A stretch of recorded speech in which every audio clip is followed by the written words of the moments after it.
All right, everybody, welcome to another episode of Career Day with Hugs and Ice Cream. Today, I have someone who I was actually very excited to meet. I'm a big fan, and you've probably heard of songs before that'll be connected to this guy. And so I'm going to introduce Mark Pelli. Welcome to the show. Thanks, buddy. My pleasure to meet you. Thanks, Monica, for bringing me in, and it's nice to meet you, Hugo. It's a pleasure. Th- Thanks, man. I appreciate it. And Yeah, so, for those of us who don't know who you are, can you introduce yourself and talk about what you do? yeah, sure. Well, my name's Mark Pelli, and I'm a musician, singer, and I do a lot of production work as well, songwriting, and basically, I'm just a music nerd. To be honest with you, I don't want to like list off my attributes, but I work on stuff in music, and I'm a big music enthusiast, all different shapes and forms of it. You're my first career musician that I have on this show. What was your first breakthrough in the music industry, and how did it make you feel? Okay. My first breakthrough in the music industry, right? Yeah. It's Yeah. a well. I mean, I suppose there were sort of minor breakthroughs that occurred along the way that made me feel quite good and inspired to move forward. Admittedly, there were also a lot of obstacles and stumbling blocks and things that made it, quite disparaging and difficult to want to continue.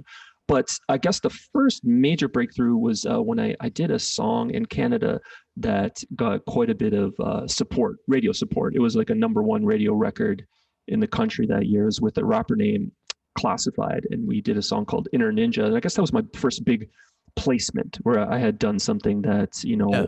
was earning cash through I guess from a financial perspective, and some and sort of having something actually occur that was good in that sense. That was the first significant one.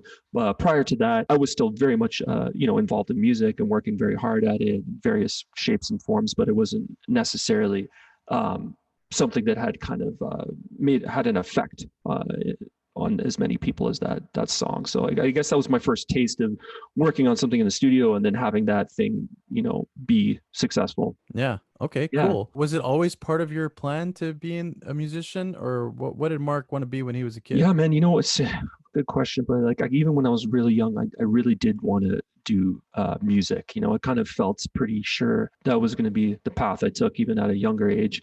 Oh, I think I was in my early teens when I thought, you know what, I want to be a professional musician. I didn't know exactly Okay. what that meant in terms of what area of the music business I would Yeah. be existing in, but I knew I wanted to be doing something musical and having that be my primary focus. And as far as your parents go, were they supportive? Like, what did that look like when you told them that you wanted to do They music? they were and they weren't, but I still, I don't blame them for what they told me. In It wasn't like they were trying to convince me not to do it per se, but they were making me aware of the risks of doing it. I definitely heard at a young age that it was difficult to be a musician and have that be your primary source of income. Of course, we all Yeah. know this basic idea that if you want to pursue something in the arts, you're doing it for the love of it, as opposed to some sort of notion or hope that you're going to have monetary success from the pursuit of that. I mean, not to say that it's impossible, but that is not usually the main motivation for going into something like art, music, or dance, or acting. Oh, Even it's a you do it because you love it, not because you want to be yeah. famous or wealthy as a result of it. Sure. And what was your motivation? If did you have any aside from I, the I, love of I it? was such a, I think I have a, well, I got a kind of obsessive personality, and it kind of, I suppose you could say, even verging on a little bit pathological. And for me, music is actually a really good thing because I can focus on something and then have that, at least give me something back, right? If I put a Yeah. lot of hours practicing piano or singing or doing something musical, guitar or whatever, it gives me something to put this. I don't even know really exactly how to describe it, but I'm sure it could be something that could potentially turn negative, but I'd put it towards music, and then it kind of, at least I get something. So that was my. I love doing it. I love doing it so much, and yeah, that's basically the reason why I guess I do it. Okay. That's cool, man.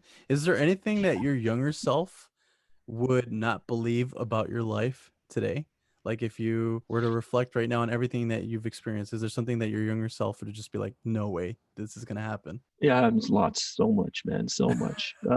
Yeah, I never would have thought that I would have like a number one Billboard hit, or that I'd be in some kind of like, you know, well-known group performing music all around the world. I did not do music with the intention of that. A lot of people, I mean, it really depends, I suppose, who you speak to about it, but a lot of people have delusions of grandeur. I mean, but I don't mean that in a negative sense, I guess. Actually, Yeah. you know, I should take that back. Not delusions. They do music because they're projecting success from the music. Like their idea of foray into the industry would be them being successful at it. I never really thought about it in those terms. I was kind of like just really nerdy playing, and I just pictured myself playing sort of esoteric music that me and a group of other people that also like this weird music would enjoy, and that would be the extent of it. I didn't realize I'd be, you know, like having like a big hit song or involved with something that had a massive scale influence on it. That all came as a huge surprise Yeah. to my younger self. You know, as I continued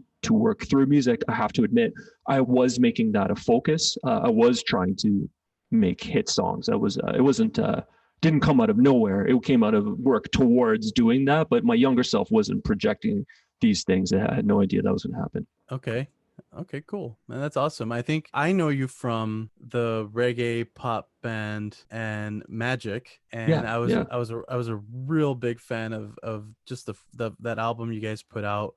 The Girl in the Red Dress, I think, was the name of that song. That song, I like listen to that all the time. And I thanks, also bro. obviously love the hit, the the Root song. Was there a song in particular? Doesn't have to be with Magic, just in general, because I know you mentioned to me that you're also making music in Mandarin, or Yeah. Doing that too. Yeah. yeah. So is there anything or any project in particular that you're drawn to more than others? So like obviously I love those things because they were hits and I like hearing them, but what Yeah. draws, like, what are you into? What do you like working on the most? It's really many different things. I'm super grateful and happy that those things with Magic did occur, because at least I have something that I feel like touched people, or you know, it connected with people. I can't say that those are, I mean, I don't mean to not sound grateful, but I can't say that they're the musical statements I'm the most proud of per se in a musical sense. They just happen to be the ones that connected with the most people, you know. Yeah, yeah. And I can see the reasons why they did. And little hit songs are mainly just nursery rhymes, you know, for people to like, with big hooks on them so they can sing them, and it's simple. You hear it one time, it sticks in your head, and then Yeah. you love it, you know, which is great. I'm not knocking that, but that to me is a piece of the story. It doesn't define me as a writer, but I'm super happy that it happened, and I definitely don't want to scoff at that, because Oh, yeah, for without sure. yeah, and I do understand as well that without that, perhaps people wouldn't even be as interested to hear what I have to say about it. You know, and I don't mean that in a negative sense. I just mean that with the hit music also came this kind of interest, or like, oh, about, well, how did that happen, and what did you do, or what should we do? I've done some like classes at universities talking about that aspect of music, and I don't think I would have been invited to speak on this subject had it not occurred for me, right? So I do have to, I Yeah. appreciate that, but yeah, I'm really excited to work on all different types of music. And as far as my own music, I personally like throwback sounding music, like early Motown sounding stuff, sort of soulful music with Oh, nice. real instrumentation. And you know, I'm not trying to hate on any music specifically, but I'm not an electronic music person. I don't really like songs that go like Yeah. but I know I'm not trying to make fun of anyone, because I know people really do enjoy that style of music. It's not for me. I don't really like that. It's not my thing. Yeah. But like, you know, jazz, organic music, soulful music, you know, gospel infused music, that kind of stuff, it really speaks to me. But once again, not in like elitist way. That's just my own personal taste. Yeah, that's what Yeah, of course. And you're a multi-instrumentalist, right? You play. Yeah, I mean, I play guitar, piano, bass, and drums. Oh, But yeah. but admittedly, my drumming is nothing to write home about. You know, like I have plenty of friends that play circles around me on the drums.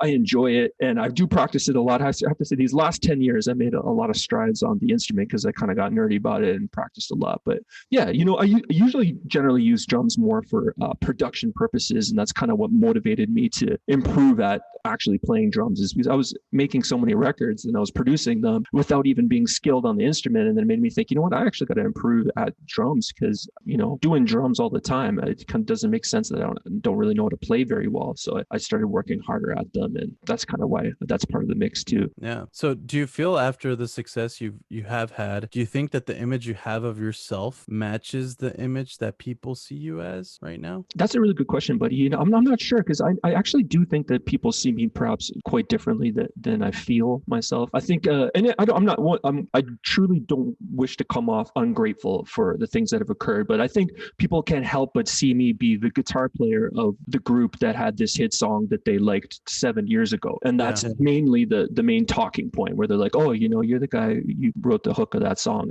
We like that song, and that's pretty much it. They're not going to go delve into much beyond that. So I can understand why that's generally the idea of me, but I think that's how people would see me, but I see myself more as a nerdy musician. Like I see myself not as like in this hit famous group or something like that. But I'm just being totally honest. I don't mean that in a self-deprecating way. I'm just saying, like, as time goes on, I'm still thought of as the instrumentalist, one of the instrumentalists of this group of a hit song that people used to like and perhaps still do. And that's the end of it. And I see myself differently. I guess that would be the truth.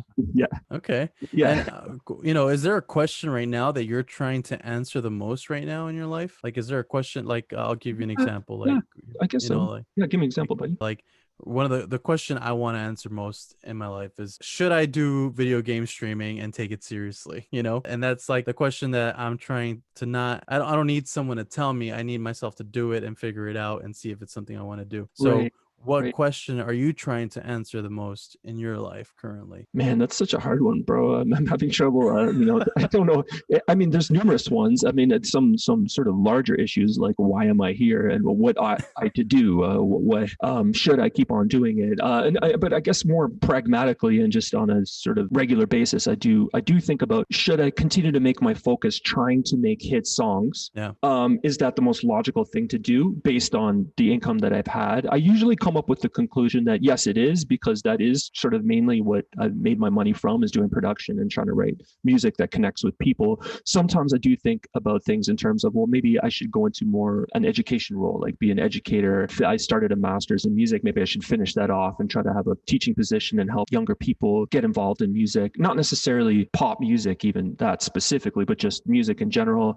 I kind of wrestle with this. Also, I wonder, and I hope it doesn't come off as like that I'm obsessed with my own journey through music, because I do wonder this question for other people too, but it's how to even get people to enjoy subsequent statements of music that I've made. And is that eclipsed by my previous statement that got so massive? I can't help but measure myself up to that. So as I release my own solo music, one question I often have is, should I even keep on doing this? Is this even a relevant usage of my time, or am I wasting my time? Because the numbers of the previous statement are so high. Yeah. And when I do my own stuff, I can't help, even though I know I'm doing it also for myself, just to, because you do it because you love it, and there's a creative energy that occurs that you just can't help but do. But then I also can't help but measure myself with results from it. You almost derive validation from people's response to the music, and then I ask the question, is this even worth it? Like, am I willing to do 3 videos on TikTok a day just to, shamelessly try to promote myself to the new next generation of people that seem to be caring about this new format? Or do I just decide, hey, you know what? I'm 40 years old. Like, no, don't do this anymore. This is kind of silly. And once again, I'm not to knock anyone that is spending their time trying to promote themselves through that platform.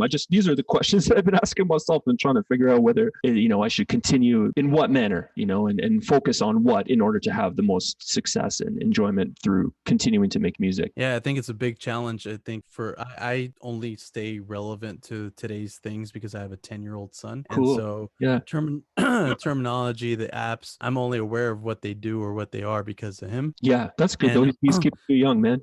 He is, but at the same time, I do find myself being a 32-year-old playing video games with my 10-year-old son. Hey, that's cool. Yeah. And try to stay relevant to today's times, and I get that, and honestly, the challenge I think with any artist is to continue improving on their past work and finding ways to adapt to also represent the times. platforms, right? To like also speak about things people care about still, or to relate to people in a way that you, like you said, you can connect with them and do these other social media platforms. Is it something that you want to do because you're trying to stay relevant, or is it something you just have to do because otherwise there's no point to keep going? Exactly, brother. Exactly. And I think I don't really, not to like congratulate myself about this, but I don't really have the classic narcissistic tendency as a solo artist that I do think in some ways is kind of like, I don't like that about people, but at the same time, it is kind of necessary for people to believe in themselves and be so obsessed with their own statement in order to galvanize them to continue doing it. You know, it's almost like you need to have an indomitable spirit and think you're so wonderful and you got to keep on going because you're God's gift to music. I see it in a sort of different way. And so, but therefore, because of this constant self-analysis about the music I make, I can't help but then talk myself out of doing certain things too, because I don't have that perspective. You know what I mean? It's a tricky thing.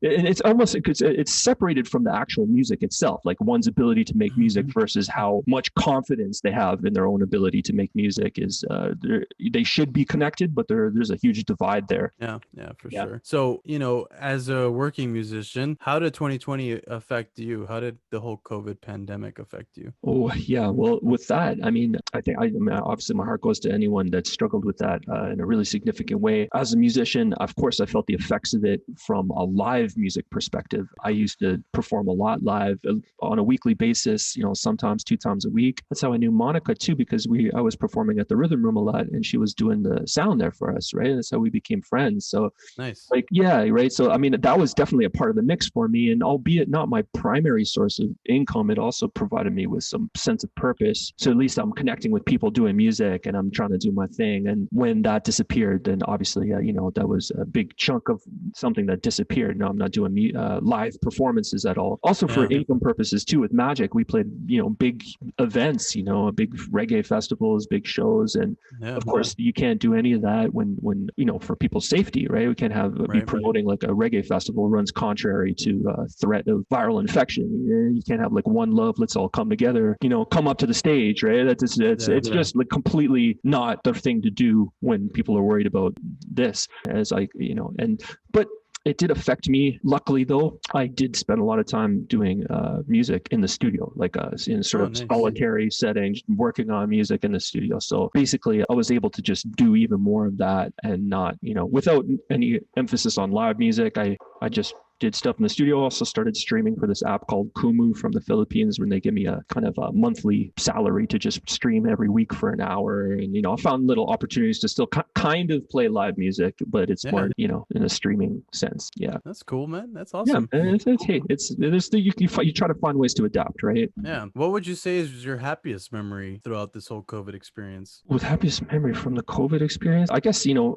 in conjunction with COVID, I think it was so quickly finding a vaccine with such a high efficacy rate. I was very happy to hear that. I had another moment recently, just a selfish moment, which was I got really sick, but I just got really sick with a regular flu. Oh, okay. You know, and like I got a regular flu and I had all the symptoms. I thought it was, oh man, you know, this is definitely a COVID infection. But then as it turns out, I just had a regular flu. So I kind of lucked out there. I didn't have to deal with, you know, the big bad Rona at this time. Good, man. What do you think has been the best compliment someone's ever given you about your music? Ooh, man, I've been lucky to get some pretty good ones over the years, you know, that made me feel pretty special in that regard. The best one, I don't know. I feel like I'm bragging by like listing those types of things off. You know, like I got some great compliments over the years, you know, from different people that, excuse me, I respect a lot, and hearing that definitely made me feel really, really good. Okay, so maybe you can share a compliment from a stranger or a fan. It doesn't have to be. Yeah, I mean, strangers have, you know, come up to me and told me that was the best thing they've ever heard, you know, before. That made me feel really great. And obviously I wanted to convince them that they were wrong, you know, like, no, have you heard so-and-so sing or so-and-so play? But I mean, hearing that from people definitely made me feel good. Awesome, man. Do you have anything that's happened to you that you would say is unexplainable? Yeah. Yep. A couple things. Some serendipitous events. I mean, nice. Like, well, one of them that happened years ago was my mom kind of fell out with one of her best friends, and she really loved her best friend, and I know her best friend loved her, but they just sort of fell out over some stuff that I mean, the details of why they fell out are not necessarily that important. Her friend is a wonderful person, and my mom's a wonderful person, but they didn't talk to each other for a number of years. And I was really young at the time, but I was like 15 or 16, but I was working in a random studio in a rural area near Toronto. It was actually about 2 hours away from Toronto. And I'm there working in this rural area at a random studio. It was like someone's house studio. And lo and behold, the son of my mom's best friend was there. And at first I couldn't, and I was like, what? Because he wasn't from this random city. He was from somewhere else entirely that was actually even farther away from Toronto in the opposite direction. But there he was. And I thought that was serendipity for sure, because us meeting each other and then him, I was like, bro, is that you? And he's like, yeah, we brought our moms back together, and then they started hanging a lot again, and they basically reconnected as a result of this uncanny experience occurring that made us, it was, so that was, pretty That's awesome, man. Are you still in touch with him? Oh yeah, he's my buddy. Yeah, for sure. Totally in touch with. I mean, I haven't actually recently haven't spoken to him in quite some time now, but he's still a really close buddy, and we'll always be crazy connected because of many reasons. But yeah, this one was special. That was definitely a really weird, interesting experience. That's awesome, man. Yeah. Now I'm done with the interrogation. I want to jump onto something. Someone told me you're a Dragon Ball fan. Oh, Dragon Ball Z. Is that true? Yeah. I mean, I like anime in general. My sister is a huge anime fan, and she got me into it. She loves everything so much. But I'm not. If you're gonna ask me something specific about Dragon Ball, I don't want to like report to be like some. I don't know very much about it at all. I just like enjoy it. No, I'm just gonna share something. So I want to do this thing where I promote artists while I do these podcasts. Yeah. And I buy art from friends. I buy art from people that I meet. And this right here is from a person called Classic Arts. Cool. And it's Dragon Ball with the Travis Scott Jordans. I love that. That's so cool. Yeah. I love that. I'll make sure I tag him in the video clips, and you'll see that on Instagram. An awesome image. I love that.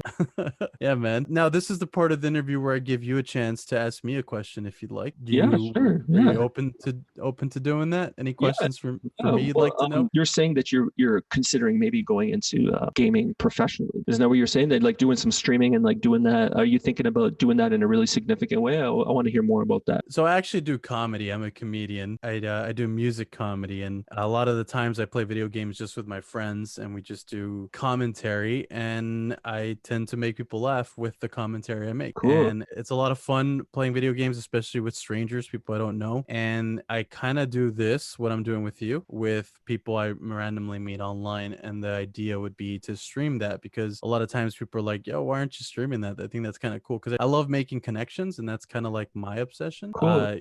Networking, meeting people that I can be like, oh, this guy is going to really love this guy, and they should totally network. And that's like my favorite thing to do. And so when we meet these people online, I instantly try to like ask questions like the ones I gave you. They're not necessarily just like, how are you, how was your day kind of questions. They're more insightful, and they kind of give me a little bit of background on who you are and understand you a bit better, and I get to know your personality. So the goal would be to stream video games doing that, while either like kind of like a little therapy session, or a little like making them laugh, at the very least on whatever's going on. That's really cool. I love that, man. That's a great idea. Yeah. Before I let you go, because I just want to ask, how important is faith to you, and what you do? Do you involve it in what you do? Yeah. And so I mean, we talked about this a little before. You mentioning that you were going to talk to me about that. And are you talking about religious faith specifically, or faith of it, or just an open-ended question, or what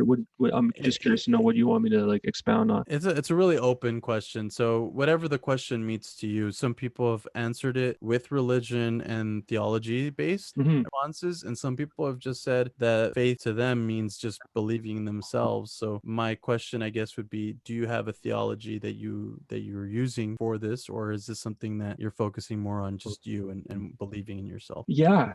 I mean, that's such a huge rabbit hole to go down. I can explain how I feel about it, like, honestly, but it's kind of a tricky one, because I think it's something that I'm constantly questioning to see exactly what my thoughts are. It's one of those things that haven't decisively made a conclusion about what, thought tradition to ascribe to specifically that makes sense for that. I definitely have faith. I do believe in a God. I'm not sure. I was raised Catholic. I had a Judeo-Christian outlook on the world that I think is largely still there, to be honest, concerning the basic pillars of my understanding of what rings true. Certain things I've had to modify as a result of my own empirical experiences in the world.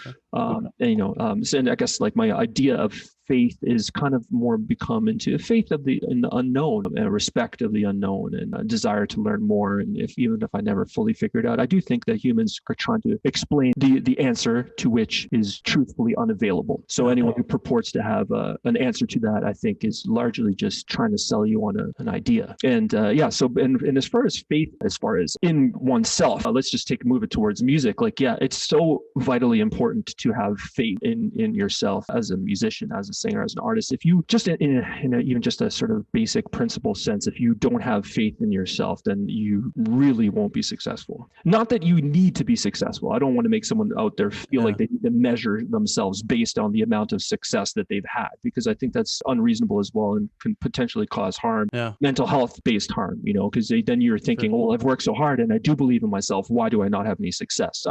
So we can't necessarily measure someone up to their success, but if you don't have faith in yourself, it's very difficult to get other people to buy into you. It's difficult to have other people inspire them to have faith in you if you don't even have faith in yourself. I think we can agree that that's a tricky thing. Although there are some people that are very humble and do lack a lot of faith in themselves, but yet still excel quite considerably at whatever it is that they're trying to do. And therefore, I suppose you can make the argument that you don't necessarily need to have faith in yourself, and you can still nevertheless touch other people. I just think in general terms, it's a better maxim to live by, to believe in yourself and try to work hard and try to at least have faith that something good will occur, has some optimism. It's tricky because, I don't believe in this notion that, and I don't mean to sound negative by this, but I don't believe in the notion that if you're just optimistic and you try to manifest good things for yourself, that they all will come true. I don't believe that. And I know that does sound kind of negative, but I've seen that you just manifesting and being optimistic doesn't necessitate good things actually happening. In fact, a series of really terrible things can happen, even though you're trying to be very positive about it. Nevertheless, your best bet is to be optimistic and positive and at least try and work towards having the best outcomes, because if you approach it from the other perspective, I'm not saying the other perspective is illogical. It's just the other perspective is almost ensuring a negative response, because if you're coming at it from pessimism and cynicism, most likely you're going to have that be the outcome. At least if you're coming at it from an optimistic outlook, you're improving. It's not going to absolutely go the way that you want it to, most likely, but at least you're improving your chances of a good outcome.